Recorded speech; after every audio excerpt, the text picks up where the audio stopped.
Saan ka kumakapit kapag gumuguho ang mundo? Hello, Unstoppables! Saan ka kumakapit kapag gumuguho ang mundo? Sa pera? Sa tao? Lipat tayo sa tamang reliance. Kapag sa tao ka umasa, madidisappoint ka. Kapag sa pera, mauubos yan. Kapit na kapit ka sa patalim, pwede naman kumapit sa prayer. Self-reliance is exhausting. God-reliance is empowering. Ang ibon hindi natatakot mabali ang sanga na tinutungtungan niya. Bakit? Kasi ang tiwala niya wala sa sanga, kundi sa pakpak niya. Tayo, ang tiwala natin wala na sa sitwasyon, kundi sa Diyos na nagliligtas. Lean on Him, not on your own understanding.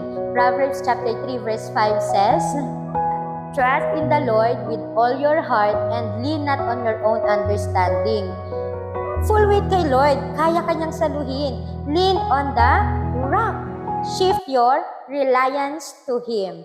Again, this is Miss Judy Ann reminding you to stay faithful, stay hopeful, and stay unstoppable.